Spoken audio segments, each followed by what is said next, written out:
Programa Medicina Humanizada. Oferecimento: Instituto Caçador e Farmácia Alquimia, referência em manipulados. Nesse mês de janeiro tivemos a campanha Janeiro Branco, falando de saúde mental. E sobre esse tema da maior importância, hoje o meu entrevistado é o Dr. Luan Pogian, psiquiatra, psicogeriatra, e vamos conversar muito sobre saúde mental e Janeiro Branco.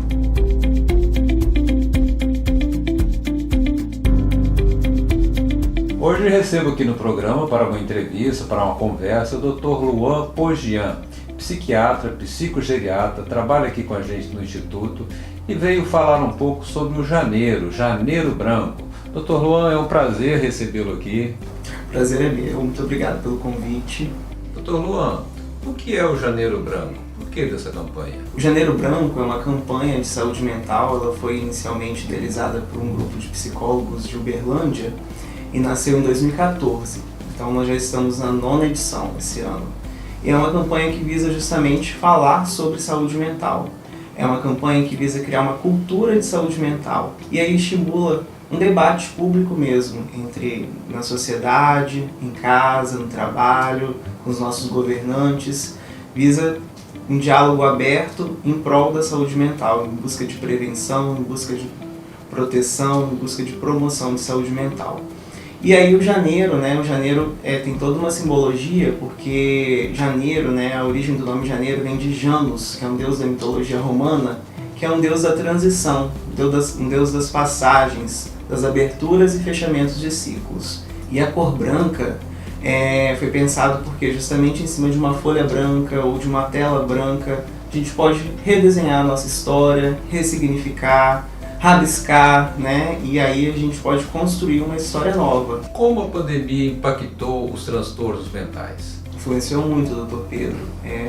Já estava num crescente de números de transtornos mentais, e aí a pandemia, hoje nós já temos estudos, tem um estudo da Lancet que foi publicado ainda no ano passado, uma importante revista científica do mundo, que mostra que cerca de 33%, quase 34% dos pacientes que sobreviveram à Covid-19 desenvolveram algum transtorno neurológico ou psiquiátrico. Desses, o mais comum foram os transtornos de ansiedade, com cerca de 17%, e depois o transtorno depressivo, 13,7%.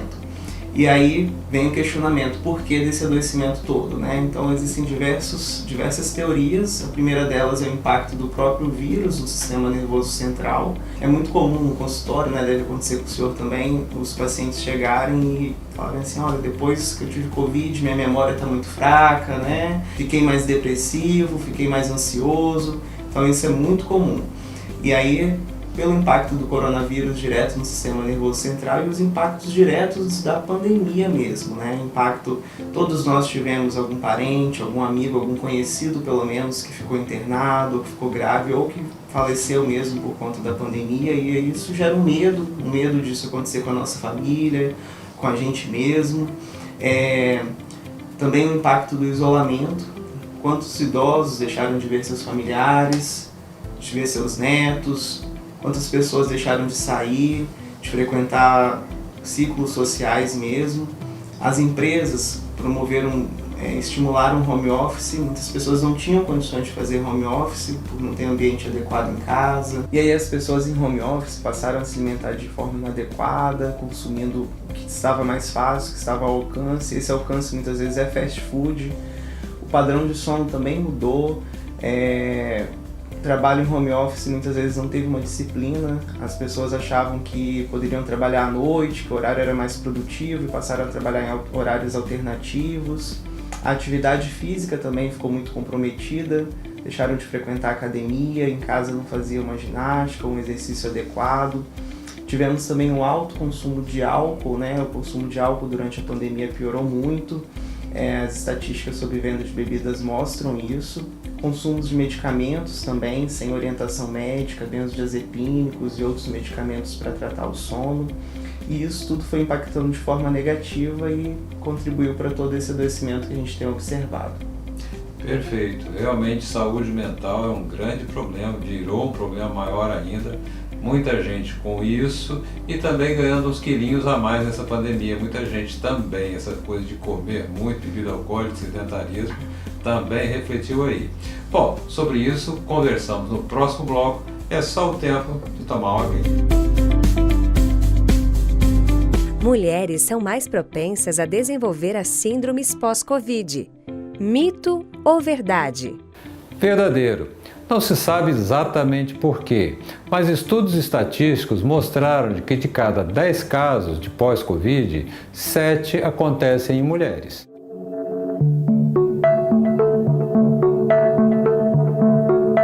Estamos de volta com o Dr. Luan Pogian, psiquiatra, psicogeriatra, conversando sobre o Janeiro Branco Saúde Mental.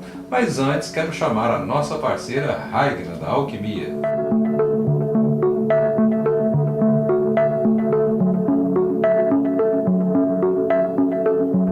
Você está se sentindo confuso mentalmente? A memória está ruim? Está lenta? A visão piorou? Você tem esses sintomas? Isso pode ser síndrome pós-Covid. Na verdade, você está ainda muito inflamado pela infecção causada pela carga viral. Mas isso tem solução.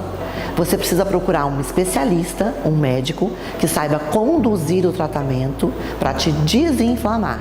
E nós aqui da Farmácia Alquimia temos muitas opções de excelentes antioxidantes que vão te ajudar a recuperar e ficar exatamente como você era antes de ter contato com o vírus.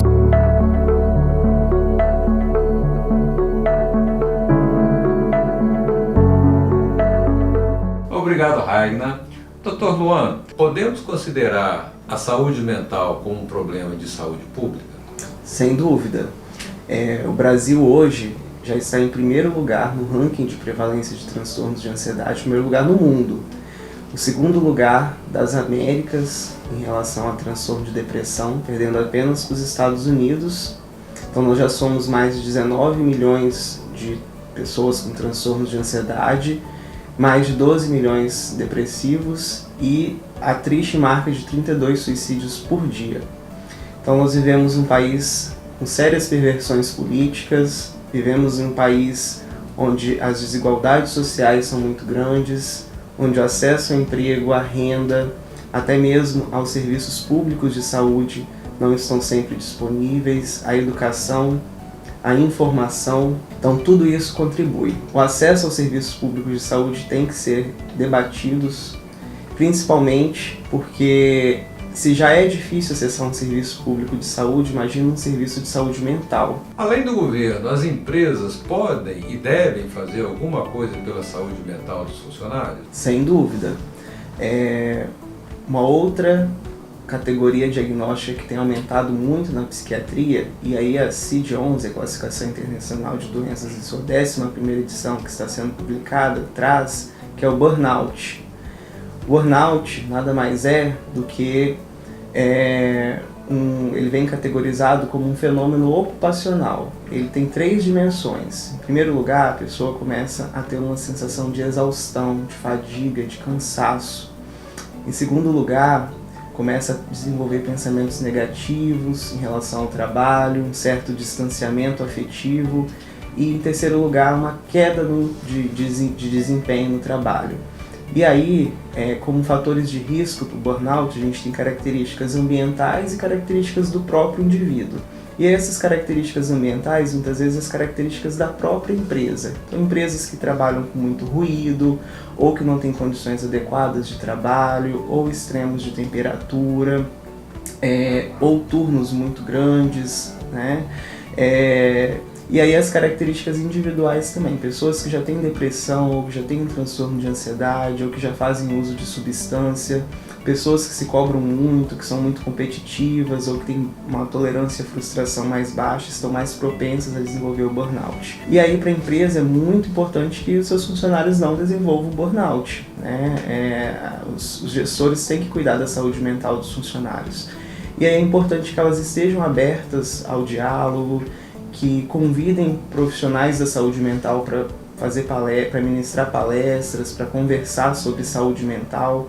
Algumas empresas já contratam profissionais de terapia ocupacional para fazer intervalos durante o turno de trabalho, para promover alongamento, para promover atividades, para promover rodas de conversa. Então isso tudo é muito importante. Então, além de debater a saúde mental a nível político, é preciso debater a saúde mental dentro das empresas e dentro das nossas casas também. Bom, o papo está interessante, mas continuamos no próximo bloco. Aquele tempinho de tomar uma aguinha.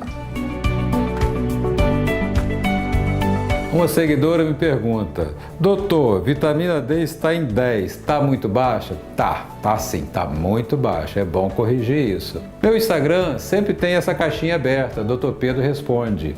Qualquer dúvida, quer saber alguma coisa? Entra lá na minha página, segue a minha página e faça as perguntas que quiser. Eu te respondo lá diretamente, ok?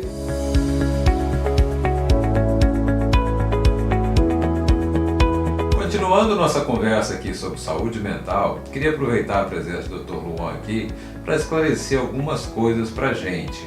Dr. Luan, explica para a gente, para os telespectadores, as diferenças da ansiedade normal e doença, da depressão normal e doença. Existe diferença? Então, assim, a ansiedade, né, todos nós realmente temos níveis de ansiedade, mas não é uma ansiedade patológica. A ansiedade, ela até nos protege no dia a dia, ela faz com que sejamos produtivos, ela nos protege de perigos, de ameaças.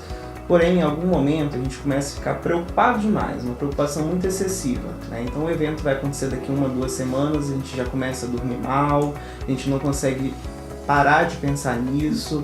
Muitas vezes a gente começa a ter sintoma físico, sintoma cardíaco, né? Sintoma de dispepsia, alterações gástricas, né, a própria insônia. Então, quando começa a afetar de forma mais consistente e a gente não consegue mais se desligar, isso já passa a ser um problema e tem que ser avaliado. A depressão, assim, é importante frisar que para ser depressão a gente tem que ter pelo menos 15 dias, 2 semanas, né, de humor persistentemente deprimido ou perda de interesse ou prazer nas atividades. Mas a gente precisa de avaliar outros critérios também. Então é uma pessoa que tem ou perda ou ganho de peso, ou é uma pessoa que tem insônia ou dorme demais, ou ela fica agitada ou ela fica muito lenta, pode ter muita fadiga ou cansaço, pode ter lentidão do pensamento, dificuldade de raciocínio e concentração. Pode ser uma pessoa que começa a sentir culpa por tudo, muita culpa, né? E, em casos mais severos, até pensamentos de morte. Então, o psiquiatra vai avaliar cada sintoma desse e, através de um conjunto de sintomas, vai categorizar o indivíduo como um quadro depressivo que também precisa de tratamento. O que as pessoas podem fazer na sua rotina, no seu dia a dia, para melhorar a saúde mental? A saúde mental e a saúde do corpo estão interligadas. Então, primeiro é preciso cuidar da saúde do corpo também, cuidando de doenças crônicas, hipertensão, diabetes, obesidade, sedentarismo. É preciso cuidar da nossa alimentação, que a gente ingere. É preciso cuidar do nosso sono, dormir de forma adequada, né? É preciso praticar atividade física com regularidade. E aí alguns estudos mostram que você ter um propósito de vida, né? Pode ser um filho, ou cuidar de alguém, ou fazer uma atividade voluntária, isso diminui muito os níveis de transtornos mentais. No momento de desespero, de crise, a quem eu devo procurar? Primeiramente, se a pessoa tiver alguém próximo, né, um amigo, um familiar que esteja aberto ao diálogo, é importante procurar essa pessoa e conversar, né, falar abertamente dos seus sintomas e pedir ajuda. Essa pessoa, a gente espera que essa pessoa consiga conduzir esse familiar a um profissional de saúde mental, seja ele psicólogo, né, dependendo da gravidade, ou em casos mais graves, que chame até um serviço de emergência, o próprio SAMU muitas vezes, né, dependendo se tiver ideação suicida, se tiver uma crise. Dependendo do caso, dá para levar nas unidades básicas de saúde, que o médico generalista vai fazer uma triagem. Se for necessário o psicólogo ou o psiquiatra, ele encaminha, né, para os centros de atenção psicossocial, que são os CAPs. E também a gente tem um serviço gratuito que funciona 24 horas por dia, que é o CVV, que é o Centro de Valorização à Vida, cujo número é 188, que as pessoas podem ligar para conversar em caso de crise. Muito bom, muito importante lembrar o CVV, certo? Doutor Luan, foi um prazer recebê-lo aqui, muito obrigado pela entrevista. Agradeço o convite, o prazer foi meu. Muito bem, medicina humanizada é isso. traz de tudo, traz informação para você, porque medicina humanizada, a medicina que entende você, também quer ser a medicina que você entende.